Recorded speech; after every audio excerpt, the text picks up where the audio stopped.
What do you have that supports the work and the mission of your summer camp?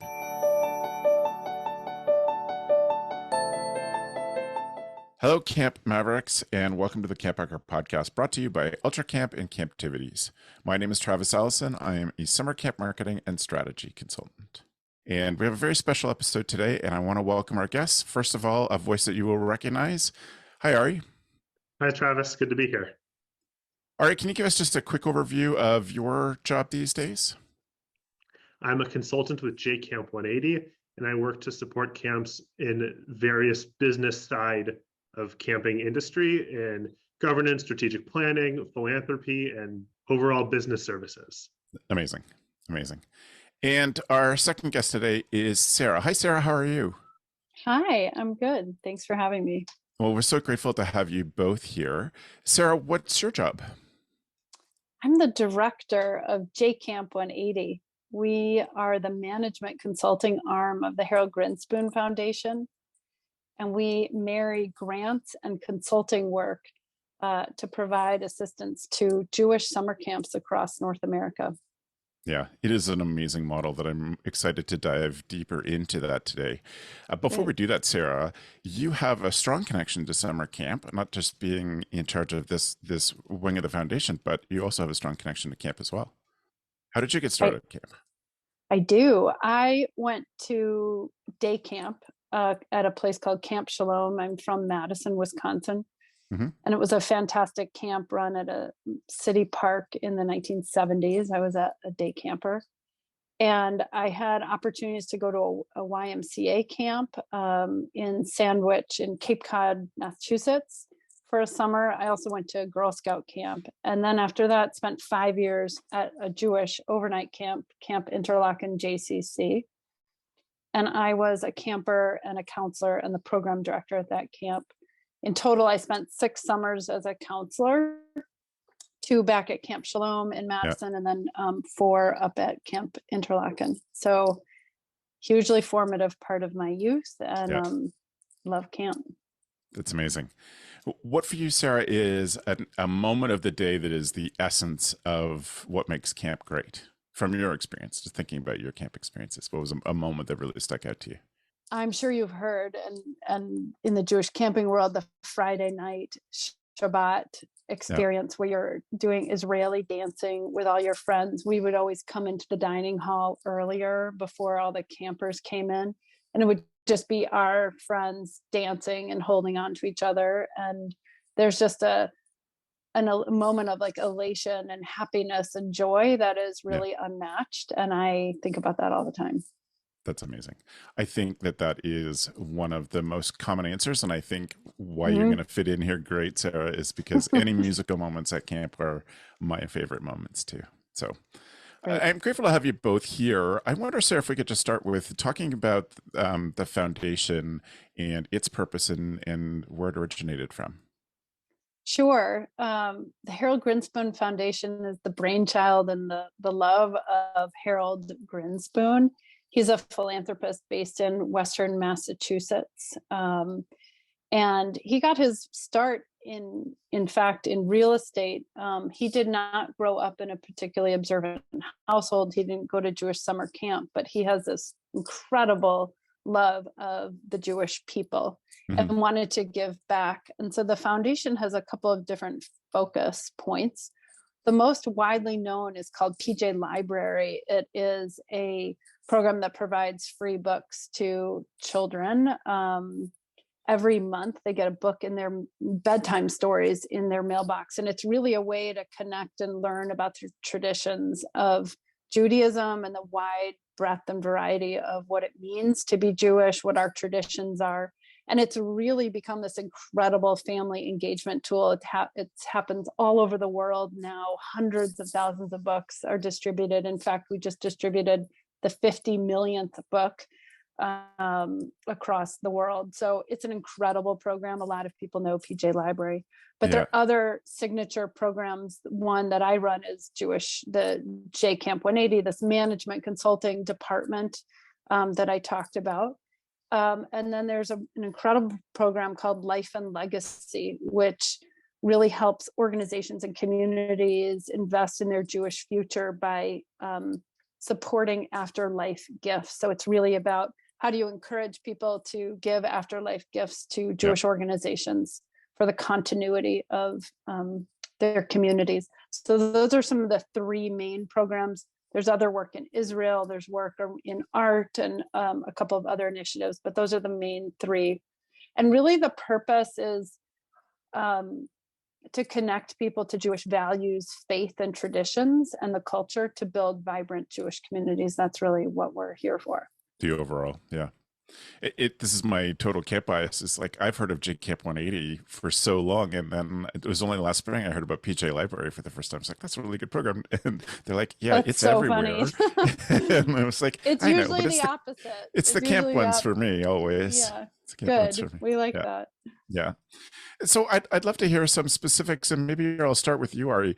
The work that you do with organizations, what I'm going to ask Sarah how camps can get involved in this or can become a part of it. But what are some of the specific things that you've enjoyed, or projects that you've enjoyed that you really felt had an impact on the camps that you were working with? So I will say that we have a consulting team. I think we're 13 all in our department, Sarah, is that right? Mm-hmm. Yeah. And so across us, there are a number of consultants with a wide variety of skills and backgrounds. And our team comes from people who have been nonprofit executives, who have been executives in the for-profit and outside world. There's someone on our team who is a chemical engineer by training, a lot of different backgrounds, which is really interesting. And we bring this all to help camps be better in business practices, and whether that is doing board trainings and facilitation with their fiduciary boards or their camp committees, or it's helping them get together to start their capital campaigns. We have a lot of different projects that we have engaged in.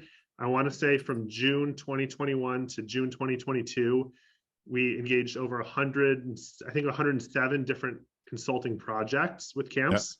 Yeah. And one of my projects that I worked on and I had a great time doing is I visited a camp for 4 days over the summer. And this was pre-work for a strategic plan to help identify what are some of the target areas that they're going to want to focus on through the strategic plan. And by interviewing staff, by observing the camp in action, and by meeting with their senior leadership as well as their seasonal staff, I was able to put together a list of core areas to focus on for them as they engage in the strategic planning process this year. Right. I think I really wish more camps would bring in somebody from the outside, a fresh pair of eyes, and have them spend 2 or 3 days. It's been my honor to do so for like probably a couple dozen camps now, and it's always amazing for me because I just like to get to go to more camps all the time, and that's fun. But I think it's always helpful for people to just have someone look at things from the outside. I've often talked on the show about bringing in a friend of mine and saying, you've never been to camp before, you're not going to hurt my feelings, I want you to see the things that I don't see. And that's how, for instance, we learned that we should really just build a wall around our dumpster. It shouldn't be the first thing that people see when they turn onto the camp drive. It's like, yeah, that makes sense. We moved it there because we're having bear problems, so we need to move it away from where it had a place. But it's like, yeah, that's the first impression, messy dumpsters. All right, when you're looking, see, I love the idea that you're going in with the fresh eyes, but that you have a perspective, your own camp work and your own camp history. What are the things, like what's a thing that you're looking for that you think people would miss out in the day-to-day as a new person with a new view of camp? So one of the things that I focused on this visit was I was trying to understand, one, like, where does camp happen along the site itself? What are the markers of sort of camp, and where's the center of camp? And what I noticed in this visit was I wasn't exactly clear as to like what the main area was where everybody hangs out, where all the action is. And when I started polling people, including the director, there was a lot of like different answers, and that was actually illuminating to them about, oh, maybe this is something for us to think about as part of our site planning in the strategic plan process. Oh, that's great. That's great. So Sarah, then how do people get involved in the program and become a JCamp camp? Sure. So I just want to back up up a little bit and say why we care about Jewish camp. Yeah, I think please. that's actually instructive, if you don't mind. No, of course. Maybe more than 2 decades ago now, or around 20 years ago, there was a pretty important study that came out that started to, and when I was in Jewish camping and when I was in camping, there wasn't a lot of connectivity to a larger infrastructure around fundraising or guidance around governance or strategic planning, which are the three main areas in which JCamp180 works. But there was a study that started to articulate that that time spent at a Jewish summer camp was one of the biggest predictors of a lifelong Jewish identity. And that's why the community of funders and others wants to invest in Jewish camp. We know that this time for young people, for campers, but particularly for counselors, is a really informative and incredibly important and powerful time in their lives, and starts to then set a course for them how they live their lives as part of the Jewish community. And so the idea of investing in these organizations became really important, and a lot of people are investing in them. We are investing in, as Ari had said, the business side of it. So the non-Jewish components of it. In fact, we are org development people. The governance, so the board members and the volunteers. We work on strategic planning, and we work to help them accelerate and develop their fundraising plans and goals.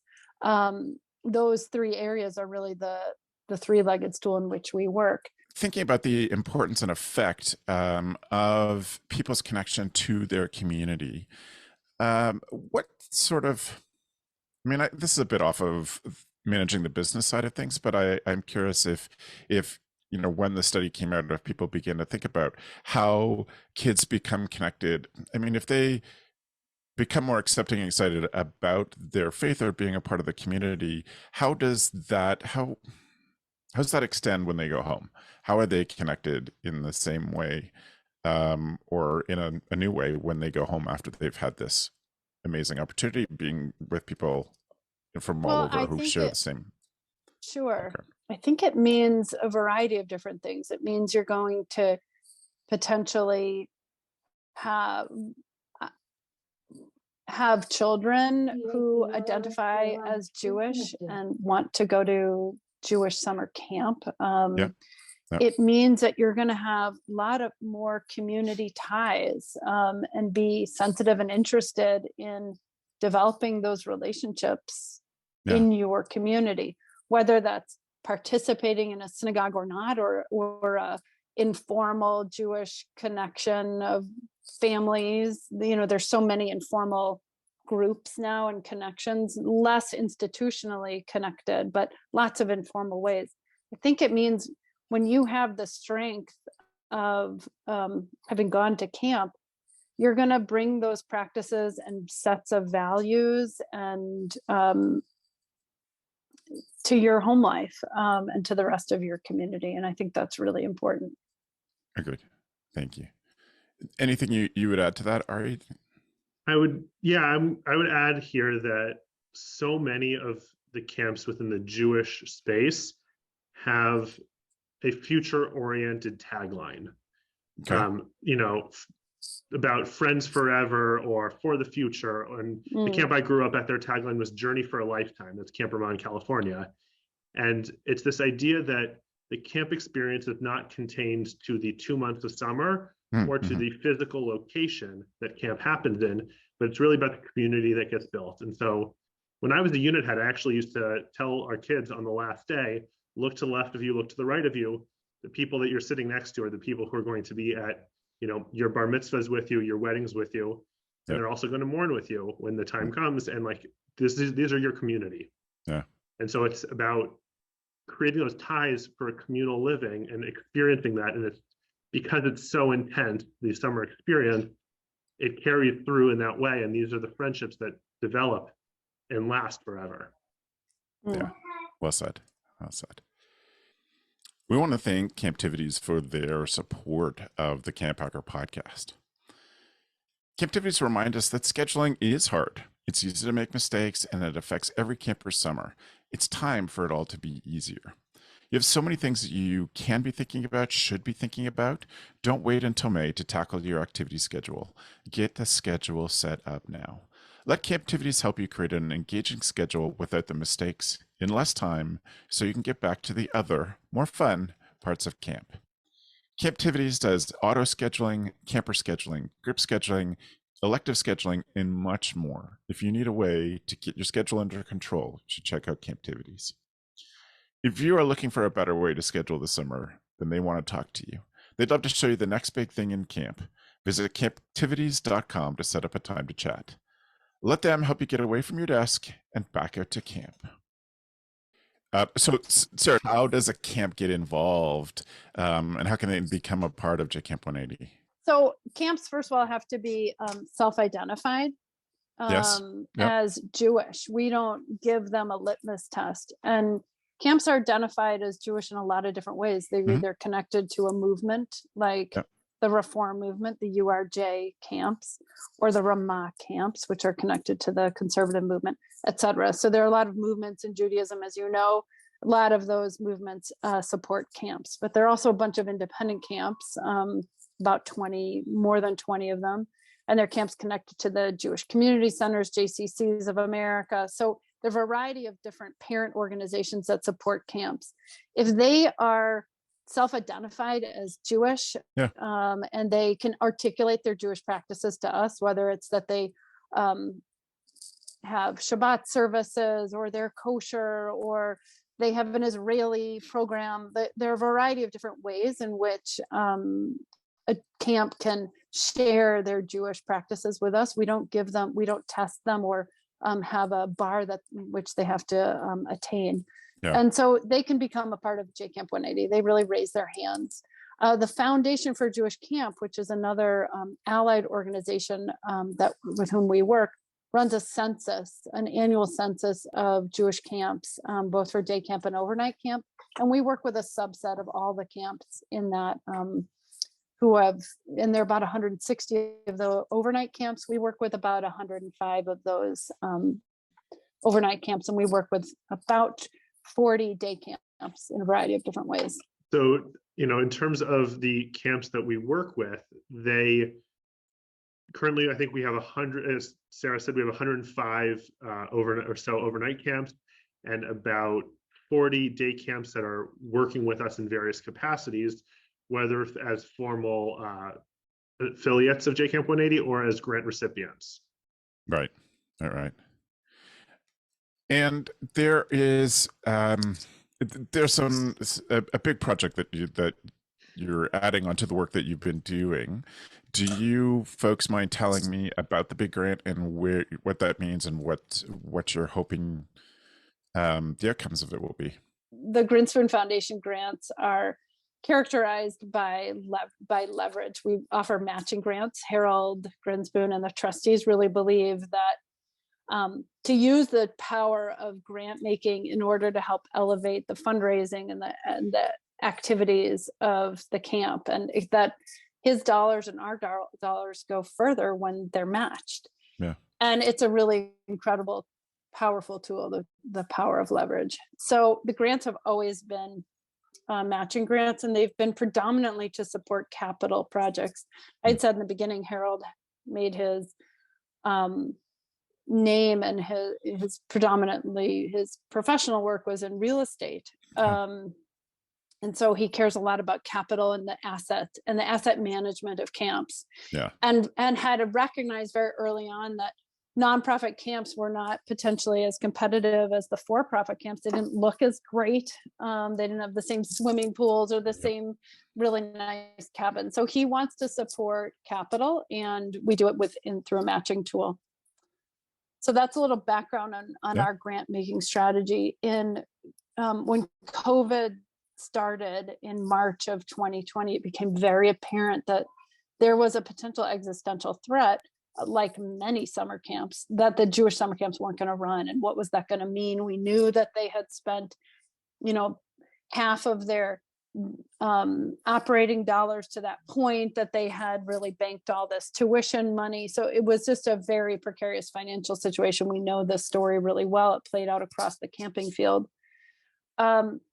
And so we made an incredible grant of $10 million called the All Together Now grant in 2020, which was then subsequently matched by the camps 2-to-1. We, in 2021, we did it again, a second year in a row. Yeah. We secured an anonymous donor to match us. So it was kind of matched twice. So our 5 million was matched by that 5 million. And the camps then again raised another 2-to-1 match. And then we did it a third year with $5 million. So in total, we've put in $25 million.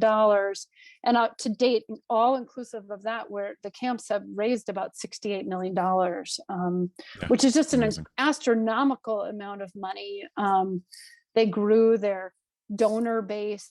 They were able to really secure lots of new donors. On average, 75 new donors came into the camps in 2021 alone. So it's been a really phenomenal success. And Harold and the trustees were really looking at this 3 years of campaigns all together now and thinking, how do we continue that momentum? How do we build on that? How do we also give the camps a level of continuity and support and stability over time? So we were very pleased to announce the Forward Together grant. It's a $25 million effort over 5 years. So the camps will get $5 million each year for the next 5 years. And half of it supports capital and half of it will go toward unrestricted uses. That starts to have us return to our capital roots. That's amazing. Amazing. Right on. So you have some very specific designs and models, and obviously you have this focus half on capital and half unrestricted. But one of the things I'm picking up on that you've always said is you always try to, the grants are always you try to make them matching, because it sounds like you're trying to grow each camp's own ability to do their own fundraising and do just extend the sustainability of their camps. Right. Why is that important to the work that you're doing at JCamp180? Well, it's important in a couple of different ways. I mean, first of all, each camp community has this rich ecosystem of donors, of families, of people who love that community. And what we're trying to say is that community should continue to give back to the camp in a whole different, in a variety of ways. They should become engaged alumni supporting their camp with dollars. It'd be great for them to be ambassadors for the camp, to help support recruitment and enrollment efforts, to provide and help become counselors. Like, there are a whole variety of different ways in which the community can enrich the camp. One of them ultimately is fundraising. And we don't want it, we're not the savior here. Like, there's not one donor. We don't have enough resources to pay for all the capital needs. We don't know we're not part of each of these communities. So what we want to do at the national level is spur and motivate and catalyze fundraising at each camp and within each community. Those communities know best what those camps need and want in the future vision of those camps. We want to support those visions and those communities to execute the plans that they want.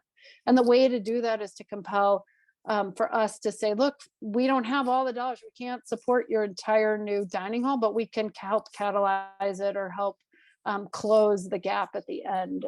And your local donors in your community can meet us there. So that's why we care about it. And the matching tool also gives the ability to talk to more donors. Like, if I said, I will match you, Travis, dollar for dollar, and we will get this new, health center built. Well, I'm dollar for dollar, I'm just talking to you. But if it's $2 for every dollar that I'm giving you, well, then I kind of need to talk to more than just Travis. I need to talk to a lot of other people. Yeah. And so the increasing leverage, in fact, allows us to have these bigger and wider conversations, cast a wider net. Our goal is for camps to be talking to wide groups of like larger numbers of donors in order to execute these matching grants. We want to take this second to thank UltraCamp for their sponsorship of the CampHacker Show. Exclusive for CampHacker listeners, you can increase your staff retention by staying in touch with your camp staff all year long.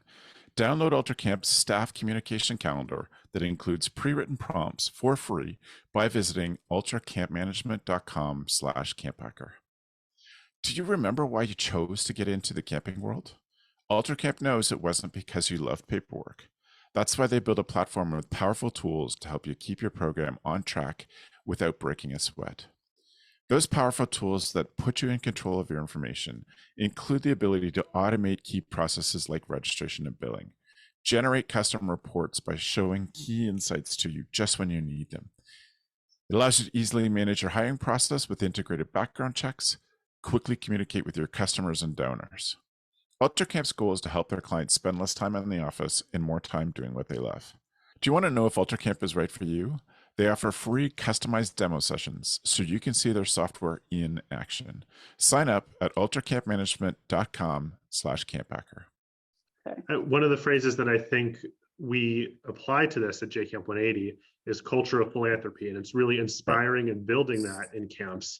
And one of the ways that we do this is through these challenge matches, by having them talk to more people and having to meet these matches at the 2-to-1 ratio or other ratios. We are able to help build that culture of philanthropy in the camps. Yeah, inspire it and get it rolling. Yeah. Forward Together will be at the 3-to-1 level. And if you meet the match, we're going to give you an allocation. If you meet that allocation with the 3-to-1 match, you're going to get a bonus of $10,000. So then that bonus doesn't have to be matched. So that's also a little bit of, sure, puts a little bit of friction into the whole system. The All Together Now grants during COVID were at the 2-to-1 level. And to be clear, the camp is raising $2 for every dollar that you're providing. That's the, well, for Forward Together, they're raising $3 for yeah. every dollar that we're providing. Mm-hmm. Yeah. Okay. Yeah, I just want to make sure that I had the angle right on who was providing the $2. Yep. Who's providing what? Yeah. Yeah. Excellent. So, so I thank you for that, and we'll give folks before we finish up here, we'll give folks a chance to find out about the program and how they can apply for it. I want to end off with something a little more specific to a family's experience at camp. What are the sort of projects that you've seen that really enhance the mission that you're going for, connection to community, all the sort of things that sort of tie everyone together within the project? What are some of the things you've seen camps do that you admire, you think are interesting or creative? Sure. I think one of the best examples is the Ontario camps, the Jewish camps in Ontario. They've done 2 years in a row of a collective day of giving. So they've used the grant from us. They haven't pooled funds, but they've pooled resources in terms of a back-end resource and marketing and communications to do a joint day of giving. They call it co-opetition. And so that's an acknowledgement that they're sort of friendly competitors, but also the notion of all boats rising. Like they know that when they pool their efforts together, we think the day of giving and the online tool is a really great opportunity. So that's, I think, a great example. We've seen camps use our dollars for lots of creative year-end strategies. Lots of online work. Like they'll say, you know, our online day of giving, we're being matched by the Harold Grinspoon Foundation, help us over the edge. Like that's a really great use of our funds. And then on the physical side, you know, we see incredible investments in California and several of the camps that burned down in the past few years. Our grants are supporting those camps. And then really all over the country. and Canada. We've seen incredible projects being supported. Fantastic. I would just add from our day camp grant pool, which this is a separate grant that we run. We've seen some really inspiring projects, I think, in terms of inclusive playgrounds being built that are meeting the needs of all of our campers of all abilities. And that we've seen communal gathering spaces that they haven't had before, to be able to bring all of their camp in an outdoor space together, especially COVID friendly, and be able to have those communal events and spaces that they didn't have before. And so for us, I think that's really cool to be able to see camp happening for everyone and camp bringing everyone together in different ways. I guess that matches, Ari, the thing that you saw from the camp that you visited that you mentioned before, like give camps a place for actual community focus. The camp that we ran had a very natural place. The big main building was L-shaped, so there was this courtyard between everything. Everything started and ended there. The beginning of the day, the end of the day, all of those stuff. Sarah, I interrupted you. You had an idea you wanted to share. Yeah, what I was going to say about the day camp grants is that these are relatively small grants. They're in the $20,000 range. But it's the notion that smaller dollars can really shine a spotlight on an organization and a project. Yeah. There isn't a lot of national funding that goes to day camps. And so for us to be able to give these $20,000 grants in the coming year, they will go up to $25,000, has been an incredible opportunity to make these small but quite targeted investments in day camps. We're really proud to do that and excited about the projects that we funded. That's great. So Sarah, can you let us know how we can point people to apply for the program? Sure. They can go to our website at JCamp180.org. Coming into JCamp180 to become an affiliate is by invitation only, but we like to hear and learn about camps that we don't know about. So we're happy to learn more about them. And we are planning to bring on more camps as we can. But it's really by invitation only to become a part of JCamp180. Okay.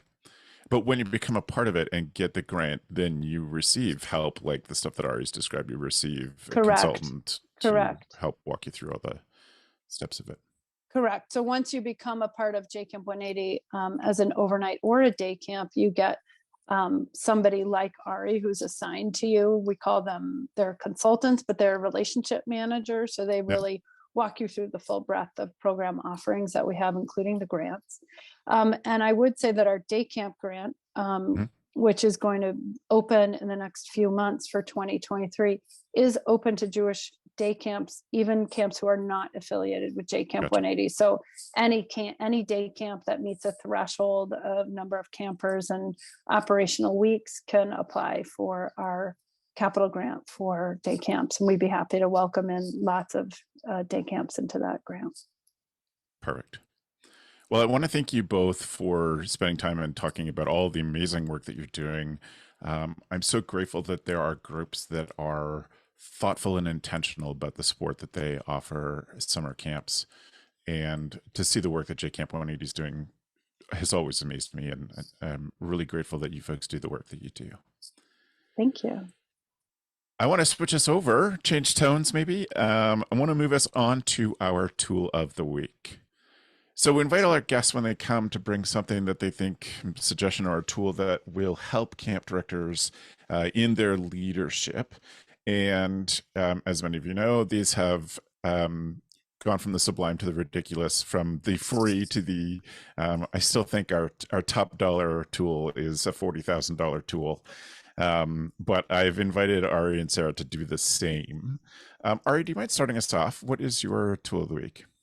So my tool of the week is the idea of time boxing. I'm a big fan of it. This is how I get things done. And what time boxing is it's if you have a big task in front of you, it's actually scheduling the time to do that right in your calendar, as opposed to saying, oh, when I have enough time, I will get to this. But you have blocked it out. You have built it into your schedule.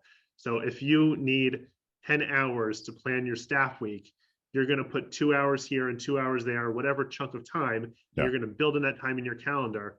rather than waiting until you have finished booking your buses to do it. Yeah. And that way you don't get stuck in the trap of, well, I'm just going to answer these emails. And oh, turns out there's 17 more emails. Exactly. Yeah, that's great. Thanks, Ari. Sarah, I think your tool is it's a great one to end with. So I'm going to jump in with my tool for this thing. And I'll let you go last because I think it's a little, mine may be more ridiculous versus your sublime. My tool of the week is pretty simple, but useful in ways that I didn't anticipate. I have a number of these. If you're watching on YouTube, I have a number of these LED panels that are motion sensitive and they're battery powered, and have them in lots of different places. I have some that plug in that are, again, motion sensitive. So to the right of me, I have what I call my charging closet where all my photo gear is. And I just walk in there and wave and my whole closet lights up and do that. So that's great. But these, I think, would be amazing, whether it is at home or if you have the privilege of living on site in the summer, just to place these in some important spots in case of emergency in the middle of the night.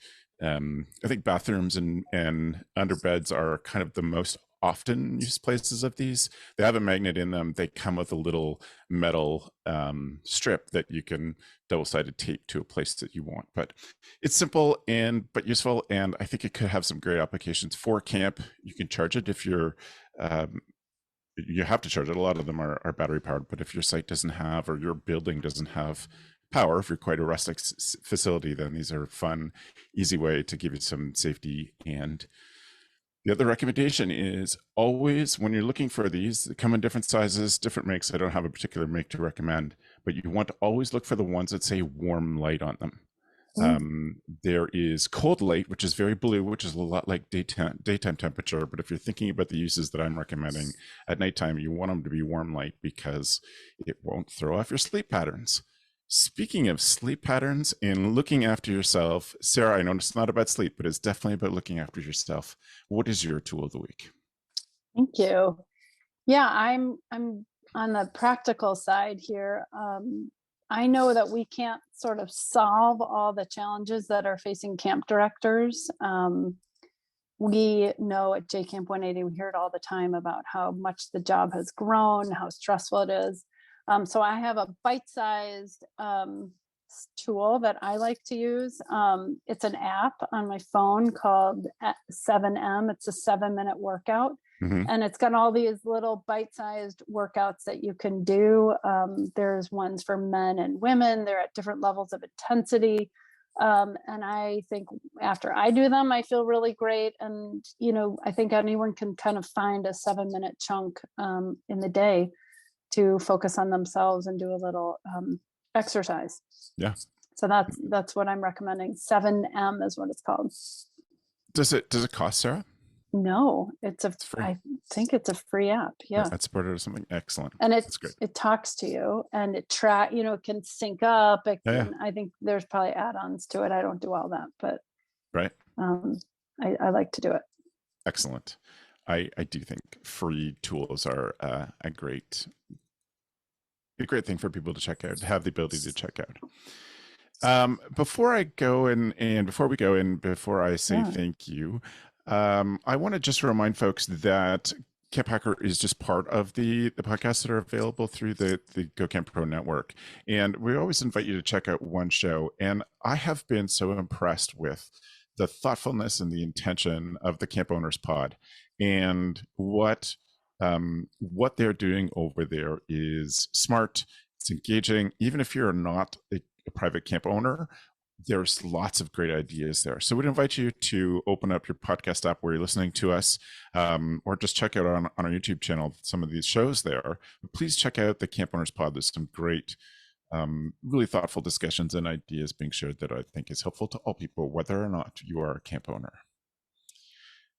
Just to finish things off, again, if you go to camphacker.tv/podcast, you will find our show notes. You will find the link to get in touch with Sarah and Ari and ask them follow-up questions. And if you go to jcamp180.org, you can find the application process and figure out how to get involved in this amazing program and apply for these grants as well.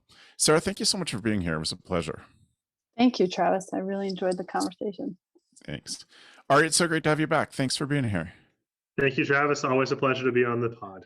Yeah, right on. So thank you both, and thanks for the evening, friends.